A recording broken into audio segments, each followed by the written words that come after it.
오늘 이 자리에 함께 해주셔서 진심으로 감사합니다. 혹시 여러분, 요즘 이런 생각 해보신 적 있으신가요? 내 인생, 이제 정말 끝나가는 건가? 아침에 일어나면 몸이 예전 같지 않고, 사회에서의 역할도 점점 줄어들고, 자식들은 자기 삶이 바쁘다며 연락도 뜸하고, 그러다 보면 문득문득 이런 생각이 드실 겁니다. 나는 이제 쓸모없는 사람이 된 건 아닐까? 저는 오늘 여러분께 2000년 전 로마 제국의 한 철학자가 남긴 이야기를 들려드리려고 합니다. 그의 이름은 세네카. 그는 네로 황제의 스승이었고 로마 최고의 부와 권력을 모두 경험한 사람이었습니다. 하지만 그가 가장 깊이 있는 글을 쓴 시기는 바로 인생의 황혼기, 60대를 넘긴 후였습니다. 세네카는 이렇게 말했습니다. 인생은 짧다고들 하지만 사실 인생은 충분히 길다. 문제는 우리가 그 시간을 낭비한다는 것이다. 여러분, 이 문장을 천천히 음미해 보시겠어요? 인생이 짧은 게 아니라 우리가 시간을 허투루 쓴다는 겁니다. 그렇다면 이런 질문을 던져볼 수 있겠죠. 나는 지금까지 내 시간을 정말 나를 위해 썼는가? 아마도 많은 분들이 이렇게 대답하실 겁니다. 아니요. 나는 회사를 위해, 가족을 위해, 자식을 위해 살았습니다. 맞습니다. 여러분은 정말로 열심히 사셨어요. 새벽부터 밤늦게까지 일하고, 자식들 대학 보내고, 집 마련하고, 손주까지 봐주시면서. 그런데 이제 와서 돌아보니, 정작 나 자신을 위한 시간은 거의 없었다는 걸 깨닫게 되는 거죠. 세네카는 이것을 다른 사람의 삶을 사는 것이라고 표현했습니다. 우리는 마치 우리 인생의 주인이 아니라 세입자처럼 살아왔던 거예요. 남의 기대에 부응하고, 남의 시선을 의식하고, 남의 기준으로 나를 평가하면서 말이죠. 하지만 여러분, 저는 오늘 이 말씀을 꼭 드리고 싶습니다. 인생의 저녁이 찾아왔을 때 비로소 보이는 것들이 있습니다. 젊었을 때는 보이지 않던 것들, 바쁘게 살 때는 느낄 수 없던 것들이 이제야 눈에 들어오기 시작한다는 겁니다. 아침 햇살이 창문으로 스며드는 그 고요한 순간의 아름다움, 동네 공원을 천천히 걸으며 느끼는 계절의 변화, 오래된 친구와 나누는 깊이 있는 대화, 이런 것들이 사실은 인생에서 가장 소중한 것들이었다는 걸 우리는 이제야 깨닫기 시작합니다. 세네카는 60대에 이런 편지를 썼습니다. 나는 이제야 진정으로 살기 시작했다. 젊었을 때는 살아야 할 것들에 쫓겨 살았지만 이제는 살고 싶은 방식으로 산다. 여러분, 이 말이 가슴에 와닿으시나요? 오늘 이 강연을 통해서 저는 여러분께 세네카의 지혜를 빌려 인생의 저녁을 어떻게 황금기로 바꿀 수 있는지를 함께 나누고 싶습니다. 나이 들물 슬픔이 아니라 수확의 기쁨으로, 끝이 아니라 새로운 시작으로, 외로움이 아니라 온전한 자기 자신과의 만남으로 바꾸는 방법을 말이죠. 자, 그럼 이제부터 본격적으로 세네카의 이야기 속으로 들어가 보겠습니다. 준비되셨나요? 여러분, 갑자기 이런 질문을 하나 드려볼게요. 시간이 참 빠르다라는 말, 요즘 얼마나 자주 하시나요? 아마 거의 매일 하실 겁니다. 손주가 벌써 초등학교에 들어가고, 엊그제 새해였는데 벌써 봄이 오고, 시간이 점점 더 빨리 흐르는 것 같죠? 하지만 세네카는 이렇게 말합니다. 시간이 빠른 게 아니라 우리가 시간을 놓치고 있는 것이다. 무슨 뜻일까요? 우리는 늘 이렇게 말합니다. 시간이 없어. 바쁘다. 하지만 정말로 시간이 없는 걸까요? 아니면 우리가 시간을 다른 것에 빼앗기고 있는 걸까요? 제가 한 가지 예를 들어볼게요. 요즘 많은 시니어분들이 스마트폰을 사용하시잖아요. 아침에 일어나면 제일 먼저 카카오톡 확인하시고, 유튜브 보시고, 뉴스 검색하시고, 그렇게 하루에 몇 시간을 보내시나요?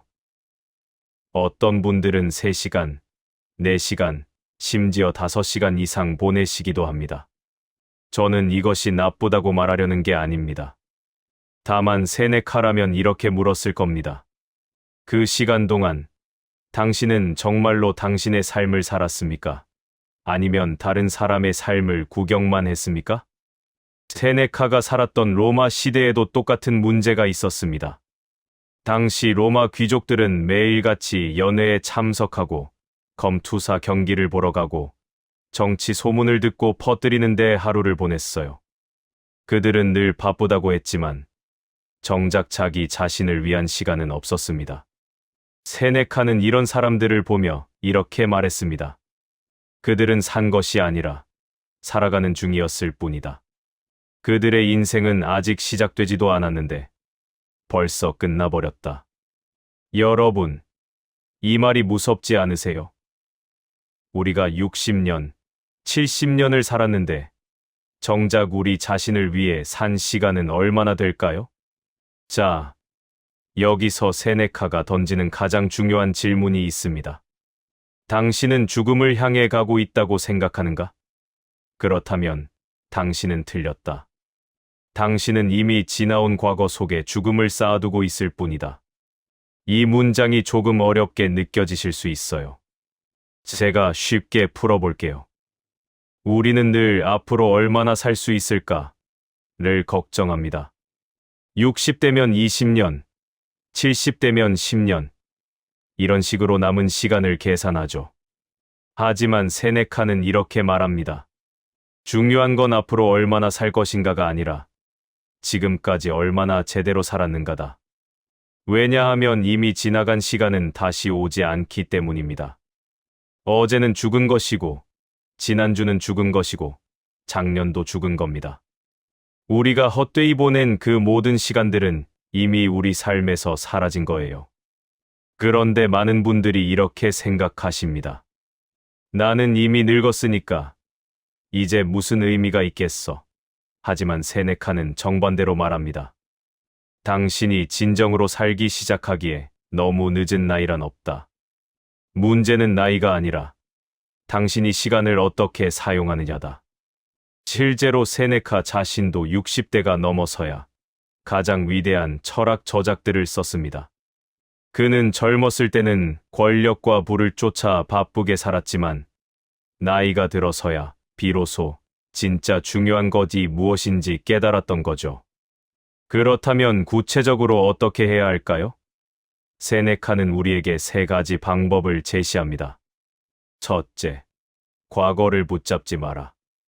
많은 시니어 분들이 과거를 붙잡고 삽니다.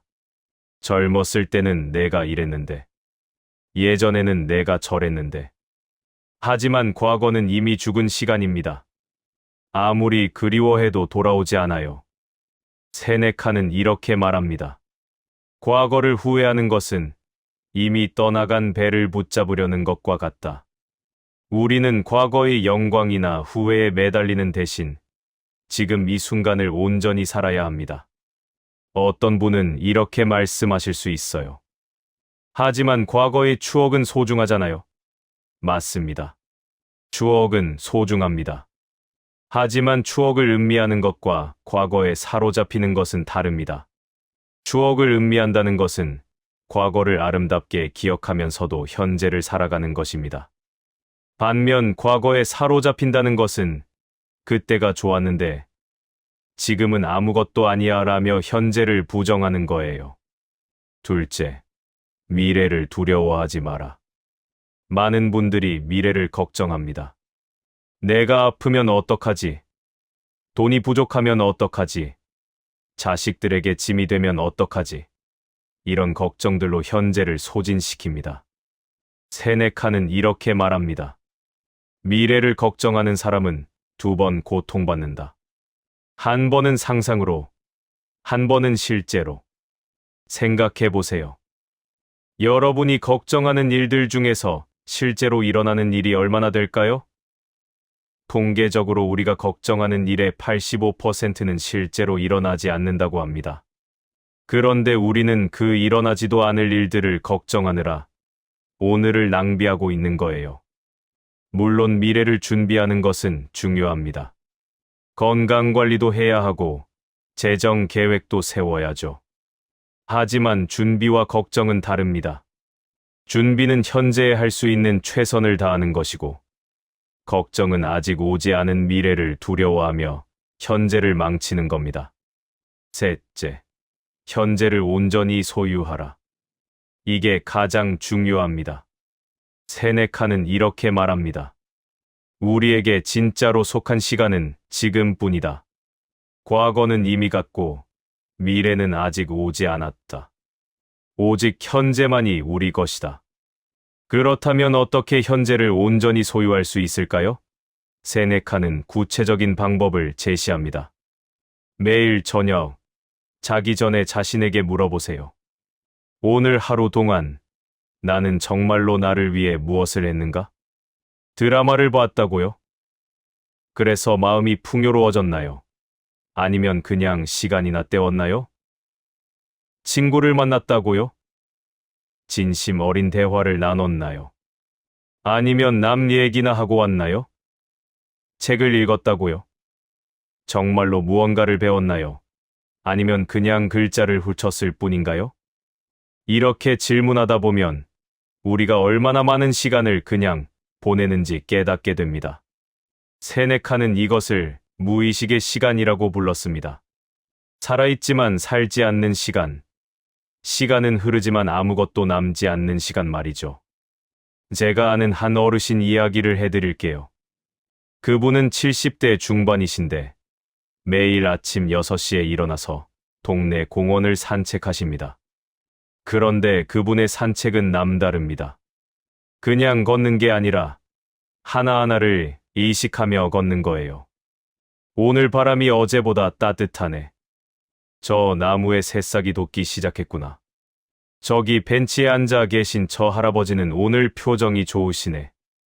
이렇게 주변을 하나하나 의식하고 느끼면서 걷는 겁니다. 그분 말씀이 이렇게 걸으면 1시간이 마치 하루처럼 느껴져요. 그냥 멍하니 걸으면 1시간이 순식간에 지나가지만 의식하며 걸으면 그 1시간 안에 수많은 순간들이 담기거든요. 바로 이겁니다. 세네카가 말하는 시간을 소유한다는 것의 의미가 바로 이거예요. 시간의 양이 아니라 질입니다. 깨어있는 시간, 의식하는 시간, 온전히 현재에 머무는 시간이 진짜 우리 것입니다. 여러분, 생각해 보세요. 우리에게 남은 시간이 10년이든 20년이든 그게 중요한 게 아닙니다. 중요한 건 그 시간을 얼마나 온전히 사느냐 하는 겁니다. 하루를 멍하니 보내는 사람에게는 10년이 순식간이지만 매 순간을 의식하며 사는 사람에게는 하루가 영원처럼 느껴질 수 있습니다. 세네카는 이렇게 말했습니다. 인생은 우리가 생각하는 것만큼 짧지 않다. 우리가 제대로 쓴다면 인생은 위대한 일을 이루기에 충분히 길다.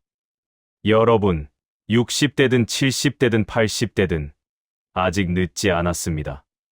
아니, 오히려 지금이야말로 진짜 당신의 시간을 시작할 최적의 시기입니다. 왜냐하면 이제 여러분은 더 이상 다른 사람을 위해 살 필요가 없기 때문입니다. 자식은 다 컸고, 직장에서 은퇴했고, 사회적 의무도 많이 줄었습니다. 이제야 비로소 여러분은 자유로워진 겁니다. 진정으로 나 자신의 시간을 가질 수 있게 된 거예요. 많은 분들이 이것을 잃어버린 것으로 생각하지만 세네카라면 이렇게 말했을 겁니다. 축하합니다. 당신은 이제야 당신의 인생을 시작할 수 있게 되었습니다. 오늘부터 시작해보세요. 아침에 눈을 뜰 때 이렇게 자신에게 말해보세요.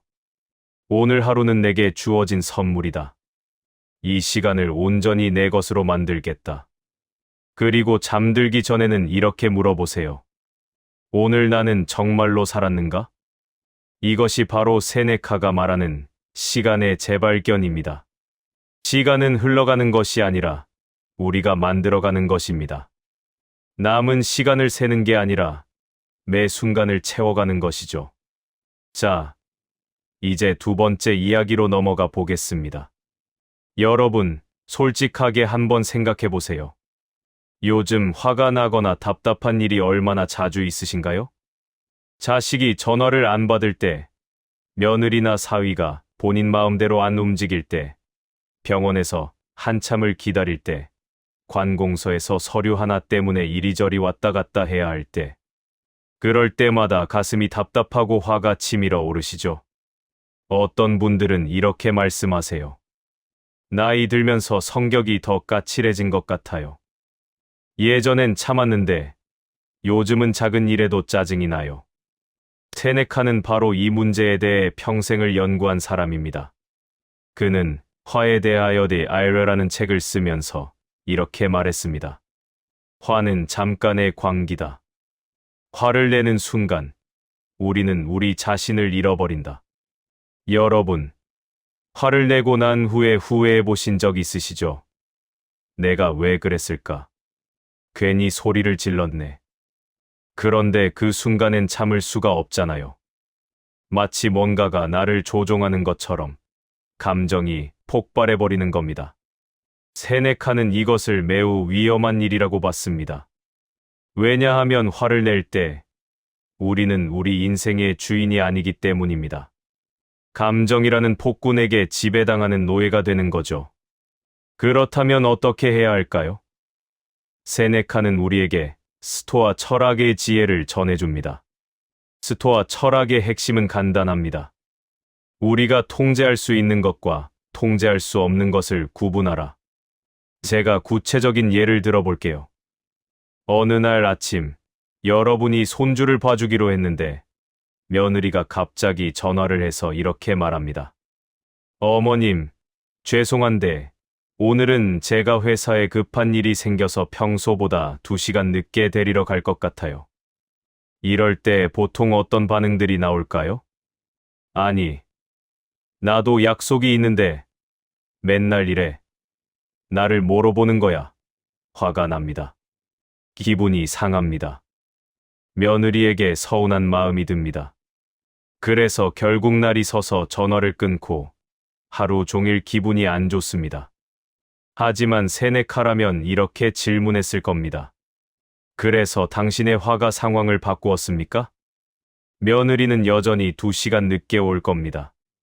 여러분의 약속도 어쩔 수 없이 취소해야 할지도 모릅니다. 상황은 전혀 변하지 않았는데 화를 내서 망가진 건 오직 여러분 자신의 마음과 몸뿐입니다. 세네카는 이렇게 말합니다. 우리는 일어난 일 자체 때문에 고통받는 것이 아니라 그 일에 대한 우리의 판단 때문에 고통받는다. 무슨 뜻일까요? 며느리가 늦는다는 사실 자체는 중립적입니다. 그냥 그런 일이 일어난 거예요. 하지만 우리는 거기에 해석을 덧붙입니다. 나를 무시하는 거야. 나를 하찮게 여기는 거야. 나는 존중받지 못하고 있어. 바로 이 해석이 우리를 괴롭히는 겁니다. 그렇다면 어떻게 해야 할까요? 세네카는 3단계의 훈련법을 제시합니다. 첫 번째 단계, 감정이 일어나는 순간을 포착하라. 화가 날 때 우리는 보통 자동적으로 반응합니다. 그런데 세네카는 말합니다. 감정과 행동 사이에 공간을 만들어라. 구체적으로 어떻게 할까요? 화가 치밀어 오를 때 딱 3초만 멈추세요. 그리고 천천히 숨을 한번 크게 들이쉬고 내쉬세요. 그리고 자신에게 물어보세요. 지금 내가 느끼는 이 감정은 무엇인가? 화가 난다. 좋습니다. 화가 난다는 걸 인정하는 겁니다. 하지만 동시에 이렇게 생각하세요. 화는 내가 아니다. 화는 내 안에서 일어나는 하나의 현상일 뿐이다. 이게 무슨 차이냐고요? 엄청난 차이입니다. 나는 화가 났어 라고 하면 나와 화가 동일시됩니다. 내가 곧 화가 되는 거죠.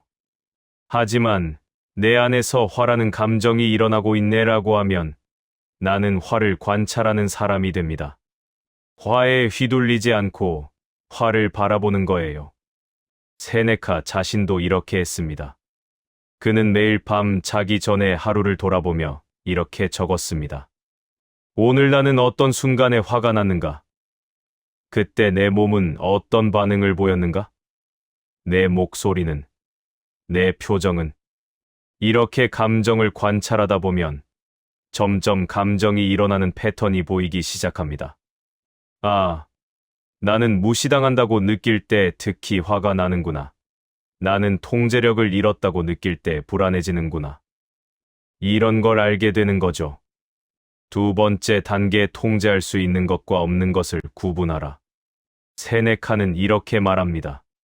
신이 우리에게 준 유일한 자유는 우리의 내면이다. 외부의 것들은 우리 통제 밖에 있다. 자식이 어떻게 행동할지, 며느리나 사위가 우리를 어떻게 대할지, 날씨가 어떨지, 몸이 아플지 안 아플지. 이런 것들은 우리가 통제할 수 없습니다. 아무리 걱정하고 화내도 소용없어요. 하지만 우리가 통제할 수 있는 게 있습니다. 바로 그 상황을 어떻게 받아들일지, 어떻게 반응할지, 어떤 태도를 가질지. 이것은 오직 우리만이 결정할 수 있습니다. 제가 아는 한 할머니 이야기를 해드릴게요. 그분은 80대이신데 아들이 외국에 살아서 1년에 한두 번밖에 못 만나십니다. 주변 사람들은 늘 아이고 참 외로우시겠어요. 아들이 멀리 있으면 얼마나 서운하세요? 라고 말합니다. 그런데 그 할머니 말씀이 이랬습니다. 서운하긴요. 저는 매일 아들에게 영상통화를 하는데 직접 만나는 것보다 오히려 더 자주 얼굴을 보는 거요. 그리고 아들이 외국에서 잘 살고 있다는 게 얼마나 감사한지 몰라요. 똑같은 상황인데 어떤 분은 서운하고 외롭다고 느끼고 어떤 분은 감사하고 행복하다고 느낍니다. 차이가 뭘까요? 바로 해석의 차이입니다. 세네카는 이렇게 말합니다. 현명한 사람은 일어난 일을 바꾸려 하지 않는다. 대신 그 일을 받아들이는 자신의 태도를 바꾼다. 며느리가 늦는다는 상황 자체는 바꿀 수 없습니다. 하지만 나는 그것을 나를 무시하는 것으로 해석할 수도 있고 며느리도 직장에서 힘들겠구나로 해석할 수도 있습니다. 어떤 해석을 선택하느냐는 전적으로 나에게 달려 있습니다. 세 번째 단계 관점을 바꾸는 연습을 하라. 세네카는 이것을 조망 퍼스펙티브이라고 불렀습니다. 한 걸음 물러서서 더 큰 그림을 보는 거예요. 예를 들어 볼까요? 병원에서 1시간을 기다려야 한다고 칩시다. 보통은 화가 나죠. 내 시간이 얼마나 소중한데 왜 이렇게 기다리게 하는 거야? 하지만 세네카라면 이렇게 물었을 겁니다. 10년 후에 이 1시간의 기다림을 기억하겠습니까? 아마 아무도 기억하지 못할 겁니다. 그렇다면 이 사소한 일로 화를 내며 내 건강과 평정심을 해칠 필요가 있을까요? 세네카는 우주적 관점을 자주 사용했습니다. 그는 이렇게 말했습니다. 우주의 관점에서 보면 우리의 걱정과 분노는 티끌만큼도 작다. 지구는 광활한 우주의 작은 점이고 우리의 인생은 그 작은 점 위의 찰나와 같습니다. 100년 후면 우리를 화나게 한 사람도 모두 사라지고 없을 겁니다. 그렇다면 지금 이 순간 사소한 일로 화를 내며 소중한 시간을 낭비할 필요가 있을까요? 이렇게 말하면 어떤 분들은 이렇게 물으실 수 있어요. 그럼 아무 감정도 느끼지 말라는 거예요. 그냥 로봇처럼 살라는 건가요? 아닙니다. 세네카가 말하는 건 감정을 억누르라는 게 아닙니다. 감정을 느끼되 감정에 지배당하지 말라는 겁니다. 화가 나는 건 자연스러운 겁니다.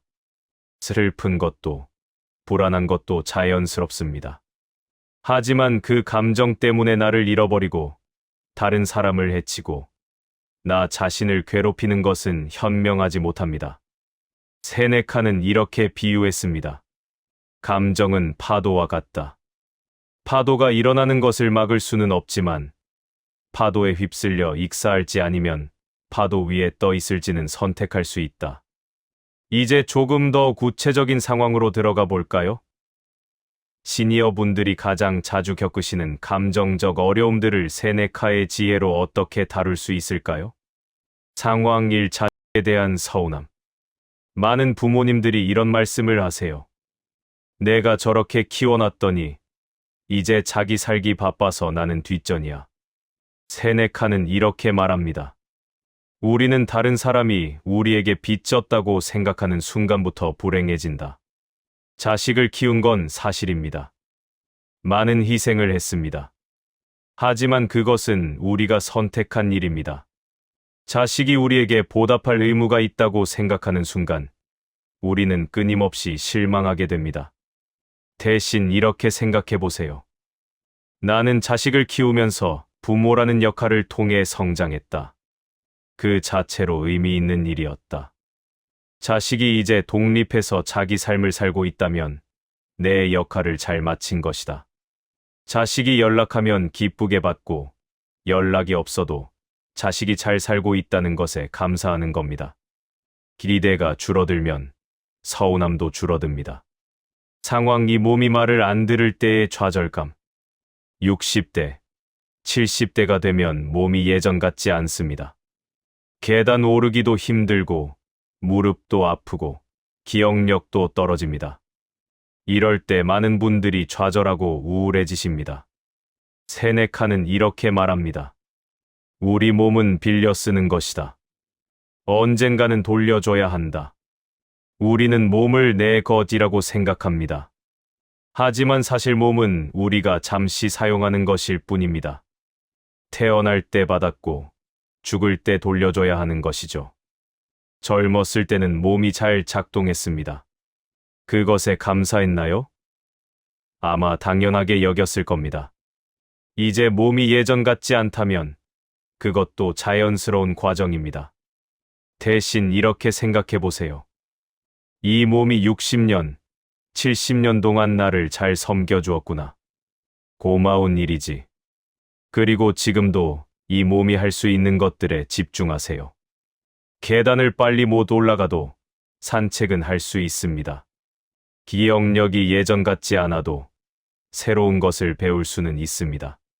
상황 3. 죽음에 대한 불안. 나이가 들수록 죽음이 현실로 다가옵니다. 친구가 세상을 떠났다는 소식을 들을 때마다 다음은 나일까 하는 생각이 듭니다. 세네카는 평생 죽음에 대해 연구했습니다. 그리고 이렇게 결론 지었습니다. 죽음을 두려워하는 사람은 살지 못한다. 죽음을 두려워하면 모든 순간이 아직 죽지 않았다는 안도감으로 채워집니다. 진정으로 사는 게 아니라 죽지 않기 위해 조심하며 사는 거죠. 하지만 세네카는 이렇게 말합니다. 죽음은 끝이 아니라 완성이다. 잘 산 인생은 죽음으로 완성되는 예술작품과 같다. 그림을 생각해 보세요. 화가가 그림을 그리다가 붓을 놓는 순간 그림은 완성됩니다. 그것이 슬픈 일인가요? 아닙니다. 그것은 자연스러운 완성입니다. 우리 인생도 마찬가지입니다. 죽음은 끝이 아니라 완성입니다. 중요한 건 그 완성이 아름다운 완성이 되도록 지금을 잘 사는 것입니다. 세네카는 이런 명언을 남겼습니다. 매일을 인생의 마지막 날처럼 살아라. 그렇게 하면 죽음이 두렵지 않다. 이 말이 처음엔 무섭게 들릴 수 있습니다. 하지만 깊이 생각해보면 이것은 가장 자유로운 삶의 방식입니다. 오늘이 마지막이라면 화낼 일도 없고 걱정할 일도 없고 미룰 일도 없습니다. 오직 중요한 것에만 집중하게 됩니다. 여러분, 세네카의 감정 절제 훈련은 감정을 억누르는 게 아닙니다. 감정을 있는 그대로 보고 그것에 휘둘리지 않으며 현명하게 대응하는 겁니다. 이것은 하루아침에 되는 게 아닙니다. 매일매일 연습해야 합니다. 세네카 자신도 평생 이것을 연습했습니다. 그는 말했습니다. 나는 완벽한 사람이 아니다. 하지만 매일 조금씩 나아지고 있다. 오늘부터 시작해보세요. 화가 날 때 3초만 멈추고 숨을 쉬세요. 그리고 물어보세요. 이것은 내가 통제할 수 있는 일인가? 통제할 수 없다면 받아들이고, 통제할 수 있다면 현명하게 행동하세요. 이렇게 하루하루 연습하다 보면 어느새 여러분은 이전과는 다른 사람이 되어 있을 겁니다. 작은 일에 흔들리지 않는 내면이 평화로운, 진정으로 자유로운 사람이 되어 있을 거예요. 세네카는 이렇게 말했습니다. 인생에서 가장 위대한 승리는 자기 자신을 지배하는 것이다. 여러분, 지금부터라도 자기 자신의 주인이 되세요. 감정의 노예가 아니라 감정을 다스리는 현명한 주인이 되시기 바랍니다. 챕터 3 우아한 고독, 외로움을 고귀한 자기 대화의 시간으로 바꾸는 지혜. 자, 이제 세 번째 이야기로 넘어가겠습니다. 여러분, 혹시 요즘 이런 생각 해보신 적 있으신가요? 나는 혼자다. 배우자를 먼저 보내신 분들, 자식들이 다 떠나고 혼자 사시는 분들, 혹은 함께 사는 가족이 있어도 마음을 나눌 사람이 없다고 느끼시는 분들. 많은 시니어들이 외로움이라는 감정과 씨름하고 계십니다. 특히 요즘 같은 시대에는 더 그렇습니다. 젊은 사람들은 다들 스마트폰만 보고 이웃 간의 왕래도 예전 같지 않고 친구들도 하나둘 세상을 떠나거나 몸이 불편해져서 만나기 어려워집니다. 어떤 분은 이렇게 말씀하세요. 텔레비전 소리라도 켜놔야 집이 너무 조용해서 무섭다. 하지만 세네카는 전혀 다른 관점을 제시합니다. 그는 이렇게 말합니다. 고독은 불행이 아니라 선물이다. 진정한 자유는 홀로 있을 때 찾아온다. 세네카 자신도 인생의 후반부를 거의 혼자 보냈습니다. 그는 정치적 이유로 시골로 추방당했고 친구들과도 멀어졌으며 말년에는 황제의 감시 속에서 고립된 삶을 살았습니다. 하지만 바로 그 시기에 세네카는 인류 역사상 가장 위대한 철학 서신들을 썼습니다. 그는 혼자 있는 시간을 통해 자기 자신과 깊이 대화했고 그 대화를 글로 남긴 겁니다. 세네카는 이렇게 말했습니다. 군중 속에 있으면서도 외로울 수 있고 홀로 있으면서도 외롭지 않을 수 있다. 무슨 뜻일까요? 외로움과 고독은 다르다는 겁니다. 외로움 loneliness는 다른 사람이 필요한데 없을 때 느끼는 결핍감입니다.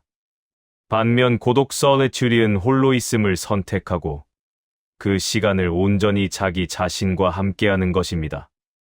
같은 혼자 있는 상황인데 외로움은 고통이고 고독은 축복입니다. 차이가 뭘까요?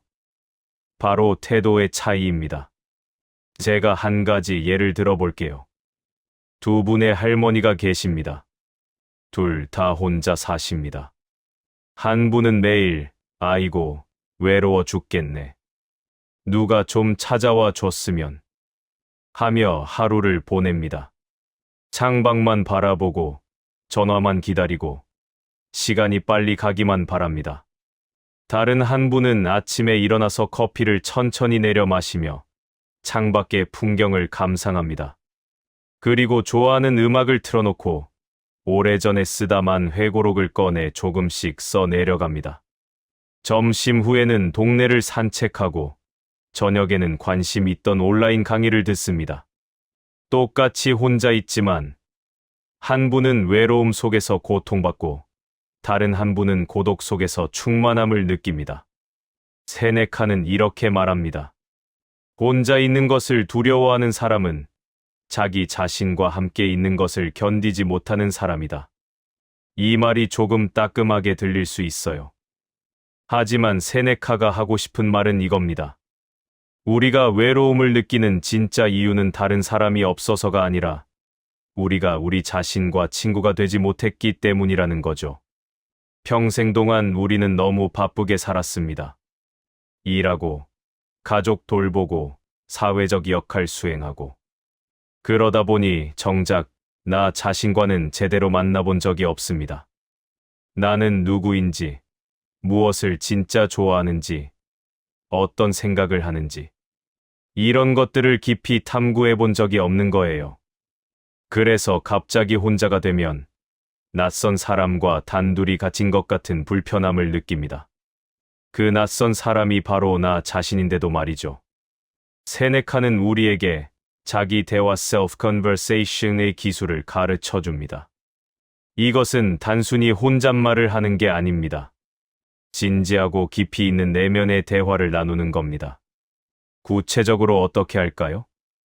첫 번째, 하루를 돌아보는 대화. 세네카는 매일 밤, 자기 전에 반드시 하루를 돌아보는 시간을 가졌습니다.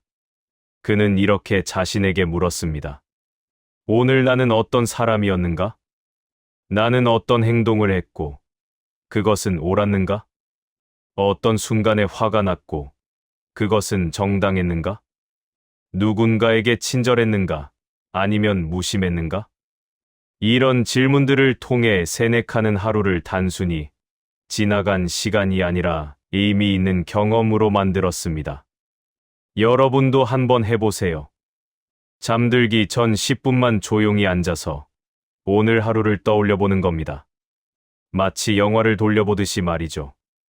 아침에 어떤 기분으로 일어났는지, 점심에 무엇을 먹었는지, 누구와 이야기를 나눴는지, 어떤 생각이 들었는지, 하나하나 천천히 떠올려 봅니다. 그러다 보면 놀라운 발견을 하게 됩니다. 아, 오늘도 나는 살았구나. 그냥 시간이 흘러간 게 아니라 나는 이런저런 경험을 했구나.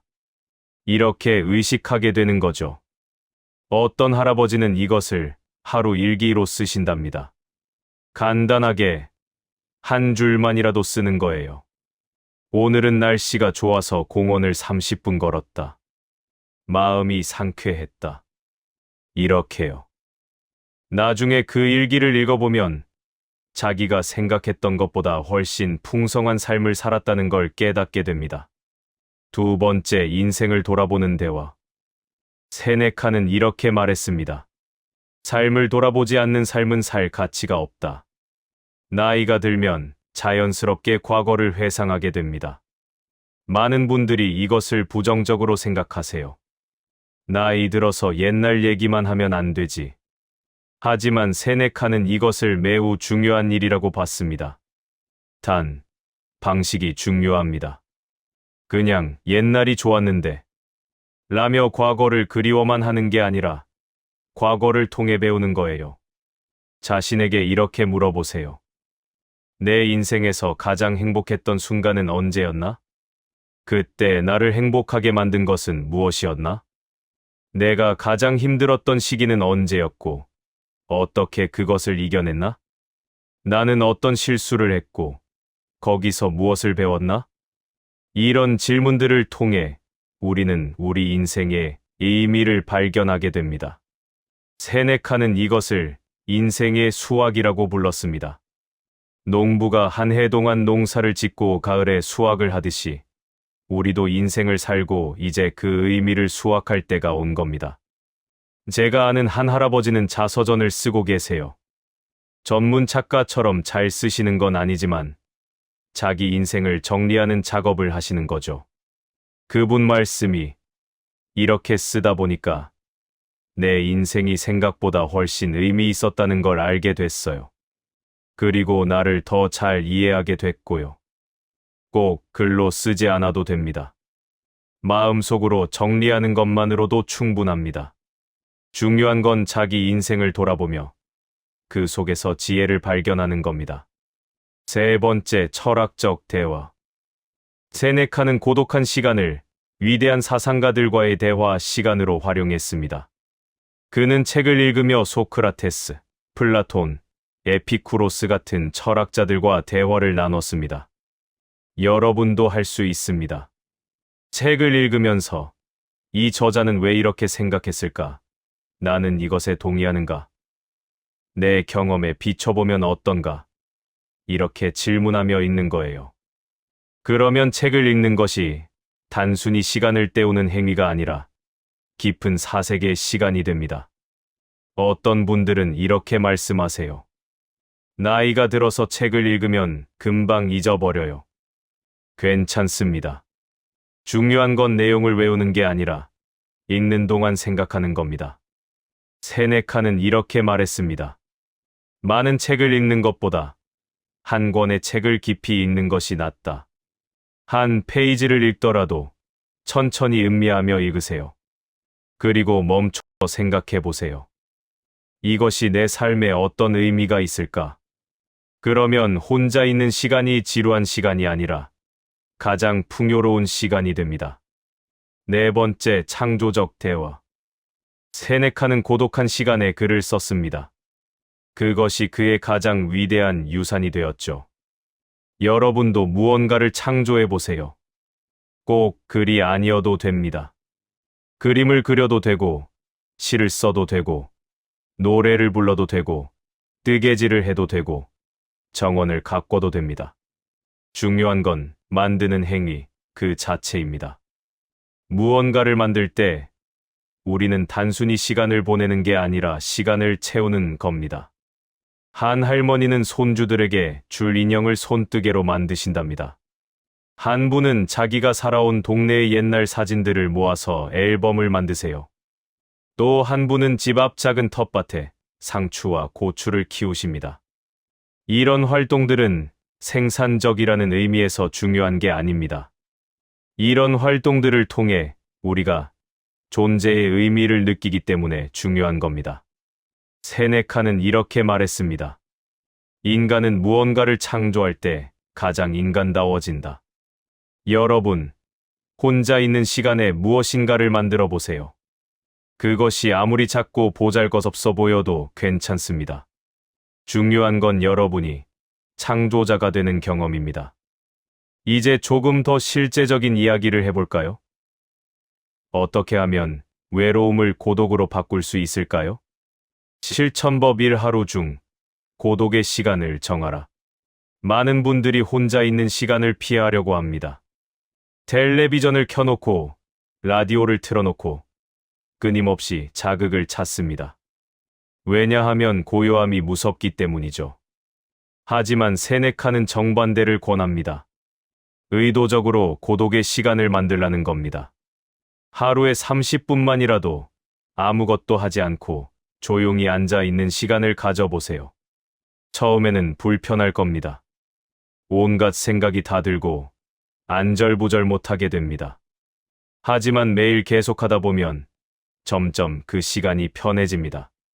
그리고 그 시간이 하루 중 가장 소중한 시간이 됩니다. 한 할아버지는 매일 아침 6시에 일어나서 30분 동안 창가에 앉아 계신답니다. 아무것도 하지 않고 그냥 창밖을 바라보면서 천천히 호흡을 하시는 거예요. 그분 말씀이 그 30분이 나를 지탱해줘요. 그 시간이 없으면 하루가 엉망이 돼요. 실천법 2. 함께하는 고독을 경험하라. 세네카는 이런 아름다운 말을 했습니다. 진정한 친구는 당신이 혼자일 때도 함께 있다.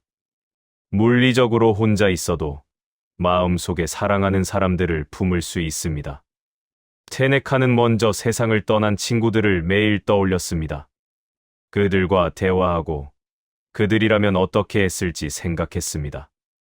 여러분도 해보세요. 혼자 앉아서 사랑했던 사람들을 떠올려보는 겁니다. 먼저 가신 배우자, 돌아가신 부모님, 멀리 떨어진 자식들, 오래전에 헤어진 친구들. 그들에게 마음속으로 말을 건네보세요. 여보, 오늘 날씨가 참 좋네요. 당신이 좋아하던 날씨예요. 엄마, 오늘 엄마가 해주시던 음식을 만들어 먹었어요. 엄마, 생각이 많이 났어요. 이것이 슬픈 일처럼 들릴 수 있지만 사실은 매우 위로가 되는 일입니다. 우리는 사랑했던 사람들을 마음속에 계속 품고 살 수 있습니다. 실천법 3. 자연과의 대화.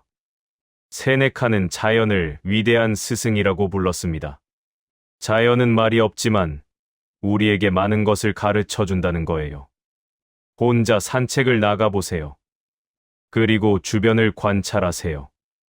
나무가 계절에 따라 어떻게 변하는지, 새들이 어떻게 노래하는지, 하늘의 구름이 어떻게 흘러가는지, 자연은 항상 변하지만 동시에 항상 그 자리에 있습니다. 봄이 가면 여름이 오고, 여름이 가면 가을이 오고, 겨울이 와도 다시 봄이 옵니다. 우리 인생도 마찬가지입니다. 계절이 있습니다. 지금은 인생의 겨울이라고 느껴질 수 있지만 그것도 하나의 계절일 뿐입니다. 겨울에는 겨울의 아름다움이 있습니다. 세네카는 이렇게 말했습니다. 자연을 관찰하는 사람은 결코 외롭지 않다. 왜냐하면 온 우주가 그의 친구이기 때문이다. 실천법사작은 일상의 의식이식을 만들어라. 혼자 사는 분들이 가장 힘들어하는 것 중 하나가 구조의 부재입니다. 출근할 일도 없고 챙겨줄 사람도 없다 보니 하루가 무너진 것처럼 느껴집니다. 세네카는 규칙적인 생활의 중요성을 강조했습니다. 하지만 단순히 규칙을 지키는 게 아니라 일상을 의식으로 만들라는 겁니다. 예를 들어 아침 커피를 마시는 것을 하나의 의식으로 만들어 보세요. 급하게 마시는 게 아니라 천천히 정성스럽게 준비하는 겁니다.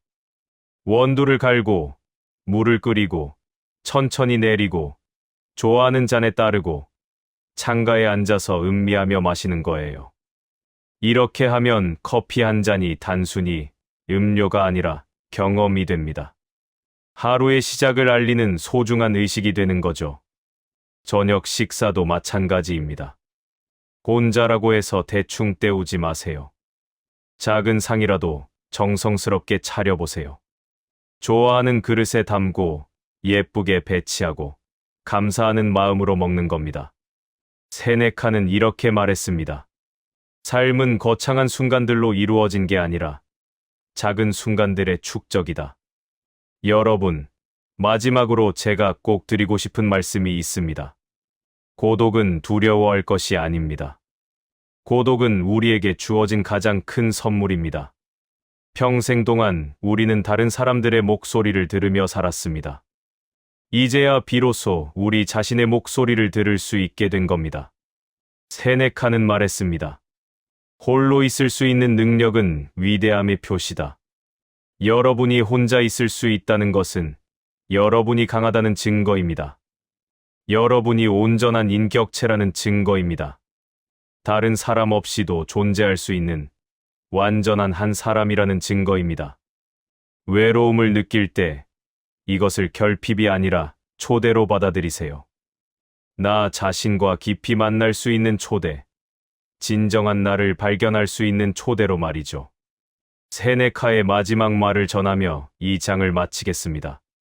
가장 행복한 사람은 자기 자신만으로도 충분한 사람이다. 여러분은 그 자체로 충분합니다. 혼자여도 괜찮습니다. 아니, 혼자이기 때문에 오히려 더 자유롭고, 더 온전하고, 더 행복할 수 있습니다. 고독을 두려워하지 마세요. 고독을 친구로 삼으세요. 그러면 여러분은 진정으로 자유로운 사람이 될 것입니다.